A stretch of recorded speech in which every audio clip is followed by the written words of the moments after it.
نعرے تو لوا اسی برساں مگے کئی جی میں عرض کر رہا ہوں الحمدللہ وہ سمجھتے اس بات کو، ہمارے شیخ سمجھتے اس بات کو، قرآن و سنت کی بات ہو رہی ہے اور انہی کی بات ہو رہی ہے، ہاں انہی کی بات ہو رہی ہے، انہی کے نانا کی بات ہو رہی ہے۔ محبوب کے غلاموں بڑے حوصلے کرو، بڑی رحمت والے محبوب کا ذکر ہو رہا ہے اور انہی بزرگوں نے ہمیں بتلایا ہے۔ میں نے جلد سے بات کی ہے کہ عالمین عالمین کے لیے رحمت ہے۔ اچھا پیر صاحب سے میں اجازت لے کر ایک سبق اور سنا دینا چاہتا ہوں۔ ایک مثال ہے، کتاب زید، کتاب زید کی ہے، ایک ہوتا ہے کتاب زید، یہ کتاب زید کے لیے ہے۔ اس میں فرق ہے تھوڑا سا، اہل علم اہل ذوق بیٹھے ہوئے یاد رکھیے گا کبھی۔ کتاب زید کا معنی ہوتا ہے کہ کتاب کا مالک زید ہے، لیکن کتاب زید جب کہتے ہیں اس کا معنی ہوتا ہے کہ یہ زید کے لیے ہے، کبھی اس کو پڑھ لے تو ٹھیک ہے، نہ پڑھے تو کسی اور کو دے دے جو اس کی مرضی ہے۔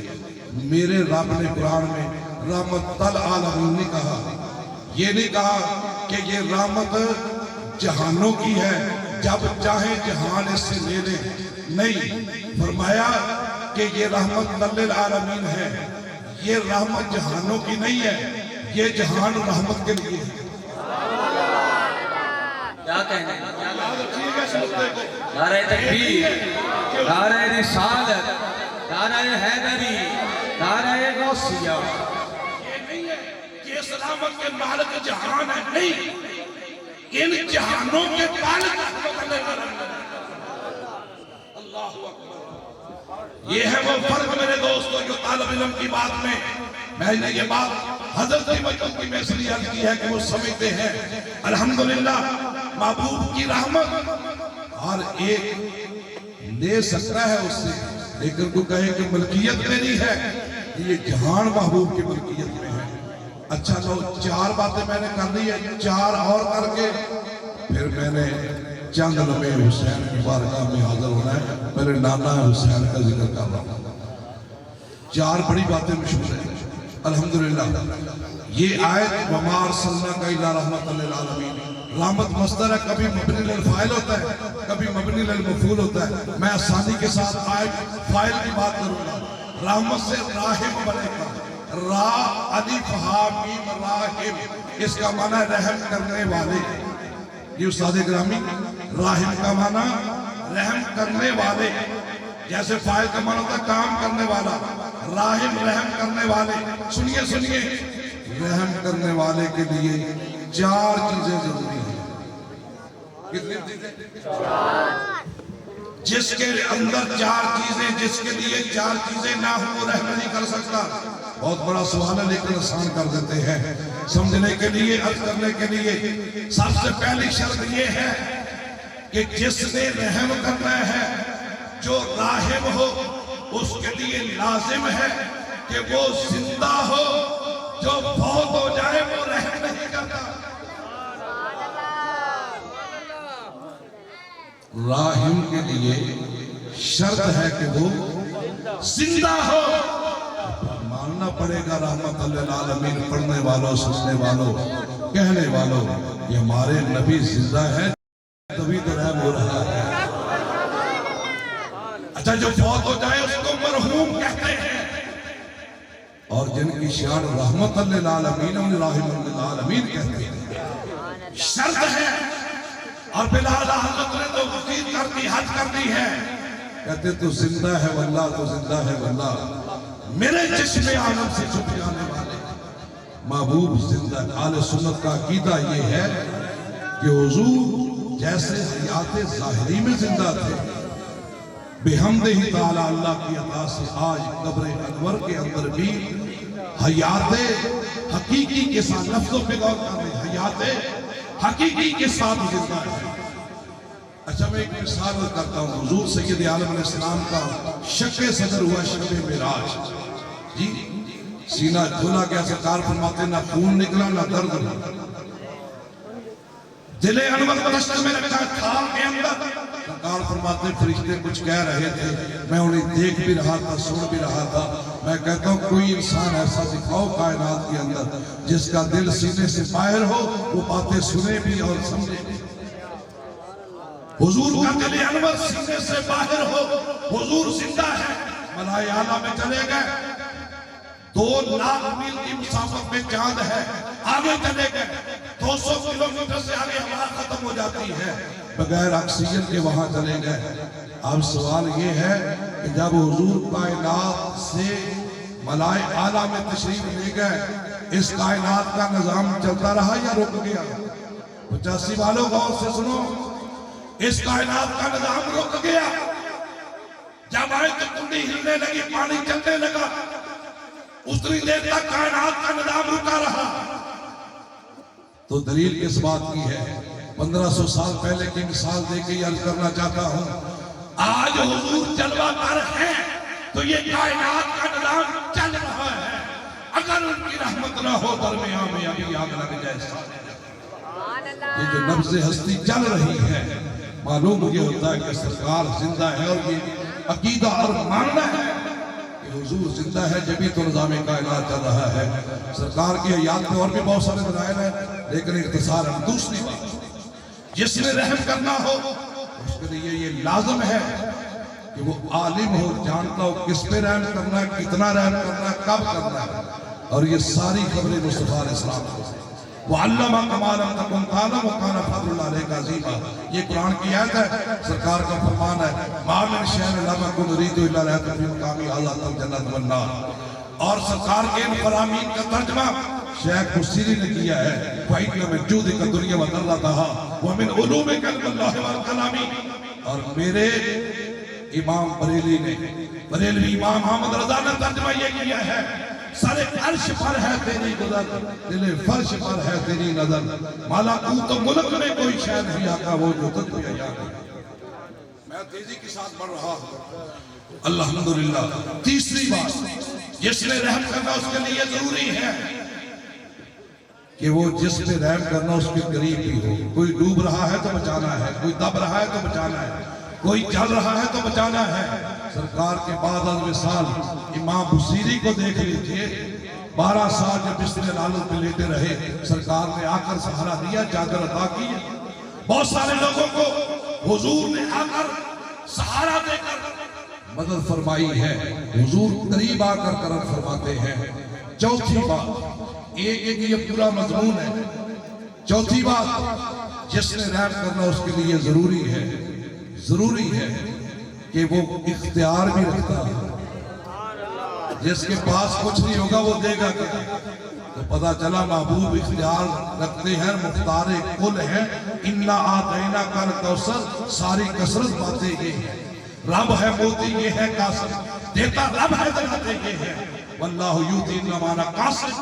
اور محبوب پاک علیہ السلام اللہ کی ساری خدائی کے مالک، اللہ اکبر، اوتیت مفاتیح خزائن السماء والارض۔ محبوب فرماتے اللہ نے مجھے زمین و آسمان کے خزانوں کی چابیاں دے دی، پوری کائنات کا نظام مصطفیٰ کریم علیہ السلام کی تفویض کر دی اللہ رب العالمین جل وعلا نے۔ مالک کونین ہیں، دو پاس کچھ رکھتے نہیں، سب جہاں کی نعمتیں ہیں ان کے خالی ہاتھ میں۔ حضرت مجھے سورورتی صاحب نے یہ کہا کہ آپ نے کھل کے بیان کرنا ہے، 40-45 میں۔ میں گھڑی کو بار بار دیکھ رہا ہوں کہ کہیں تانگ نہ ہو جاؤ۔ انہوں نے مجھے 45 میں کہا تو میں کوشش کروں گا کہ اس سے تھوڑا سا کم کر لوں، لیکن سرکار کے اختیار کی بات آئی ہے، سرکار کی سخاوت کی بات آئی ہے، تو پھر حضور کے نواسوں کی بات بھی کرنے کا دل چاہتا ہے۔ مدینے کی گلی ہے، اللہ حضور کے پاس کتنا اختیار ہے، کتنا بانٹتے ہیں۔ سرکار امام حسین آنکھیں جھکا کر چلے جا رہے ہیں، نظریں نیچی ہیں، کیوں؟ ادب کا مقام ہے، ادب کا حیث زیر آسماں عرش نازل کر نفس کو کردہ میاں یو جنید با یزید جا۔ آگے سے آدم تائی کا پوتا آ رہا تھا، اس نے دیکھا کہ ایک نوجوان ہے، نظریں جھکی ہیں، لباس اللہ اکبر، جیسا بھی ہے اس کے تو حسن و جمال کا اندازہ نہیں۔ اس نے ایک اپنے نوکر کو بھیجا کہ جاؤ اس بندے سے پوچھو تجھے کوئی حاجت ہے تو میں پوری کر دوں۔ جب اس کے پاس امام پاک کے آیا نا پاس وہ شخص اس کا بھیجا ہوا قاصد، اس نے یہ کہا کہ تو کون ہے، تجھے کوئی حاجت ہے؟ تو یہ آدم تائی کا پوتا آ رہا ہے، کہتا ہے میں پوری کر دیتا ہوں۔ آپ نے فرمایا یہ کون؟ اتنی دیر میں وہ بھی قریب آ گیا، توجہ کرو جملہ۔ اس نے کہا تو جانتا نہیں میں کون ہوں؟ آپ نے فرمایا میں نے جانتا تو کون ہے؟ کون ہے؟ کہنے لگا آدم تائی کا پوتا ہوں، میرے دادے کی بہت بڑی حویلی تھی، 10 دروازے تھے، فقیر 10 دروازوں سے مانگتا تھا، تو میرے دادے نے یہ نہیں کہا تھا کہ تو نے اس دروازے سے لیا پھر آ گیا، 10 دروازوں سے مانگنے والا مانگتا، لیکن پھر بھی میرا دادا دے دیتا، دوسرے دن پھر فقیر آ جاتا۔ میرا دادا یہ نہیں کہتا تھا تو کل وہ آیا تھا پھر دینا شروع کر دیتا۔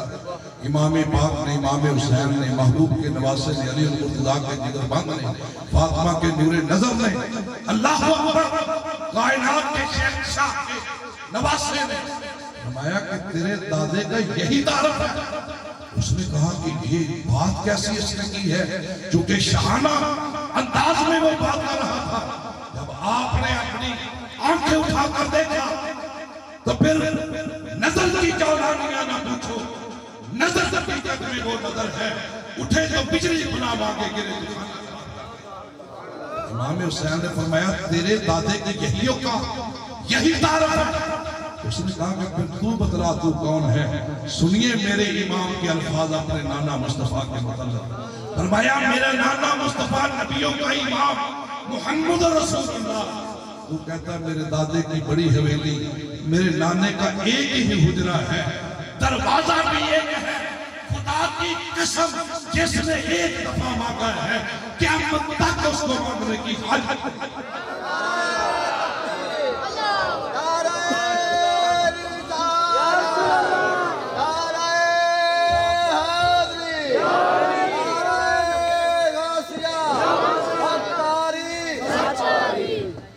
تھوڑا سا نعرہ لگائیے نا۔ نعرہ تکبیر، نعرہ تکبیر، نعرہ رسالت، نعرہ حیدری، نعرہ حیدری۔ حسین کی مدد سے جب بلند کر کے بولے گا نعرہ حیدری، نعرہ حیدری۔ جس نے ایک دفعہ مانگا ہے قیامت تک اس کو مانگنے کی حاجت نہیں رہی۔ اور اگر میں امام حسن کی سخاوت کی بات کروں، ایک دفعہ ایک شخص آیا مانگنے کے لیے، اس نے سوال کیا 50,000 اشرفیاں دے دی، اتنا زیادہ ڈھیر اٹھانے لگا، اٹھا نہ سکا۔ امام غزالی رحمت اللہ علیہ لکھتے ہیں کہ وہ جا کر 2 مزدور لے آیا اٹھانے کے لیے۔ امام حسن پاک نے دیکھا کہ یہ مزدور اٹھانے کے لیے آئے ہیں تو ان کو بھی اجرت اپنی جیب سے دے دی۔ غلام عرض کرتے ہیں حضور ساری اشرفیاں دے دی گئی ہیں، تو فرمایا کہ میرا رب مجھے اس سے بھی زیادہ عطا کرے۔ یہ ہے شان سخیوں کی، سخاوت مصطفیٰ کے گھر کی لوٹی ہے، اور اس سے بڑی سخاوت کیا ہو سکتی ہے۔ 3 طرح کے نوجوان، 3 طرح کی اولاد امام حسین نے کربلا کے اندر قربان کی ہے۔ ایک وہ اولاد جو پیدل چل کر رہی ہے، ایک وہ اولاد جو سواریوں پہ آئی ہے، ایک وہ ہے جس کو ہاتھوں پر اٹھا کر۔ حضرت میں کچھ کہنا چاہتا ہوں لیکن میں پیارے نبی کے 2-3 فرمان بھی پڑھوں گا الحمدللہ، جس میں ہمارے ایمان کی بقا ہے۔ قبلہ پیر صاحب کی موجودگی میں عرض کروں، لوگ کہتے ہیں اہل بیت اطہار کی محبت ایمان کا جز ہے، نہیں، میں کہتا ہوں ایمان کل ہے، ایمان کل، کیونکہ فرید الدین اطہار نے جو بات کہہ دی ہے محبت ماں، کہتے ہیں نا کہ ایمان ماں محبت آل محمد است۔ ہمارا ایمان آل بیت اطہار کی محبت کا نام ہے، اور میرے کریم نے کیا فرمایا؟ اتبعوا اولادکم علی ثلاث حب نبیکم وحب اہل بیتہ وقراءۃ القرآن۔ آمنہ کے لال فرماتے کائنات کے لوگوں اپنی اولاد کو صرف 3 چیزیں سکھاؤ، ایک تو نبی کی محبت، دوسری آل بیت اطہار کی محبت، اور تیسرے قرآن پاک کی تلاوت سکھاؤ۔ یہ میرے کریم کا فرمان ہے۔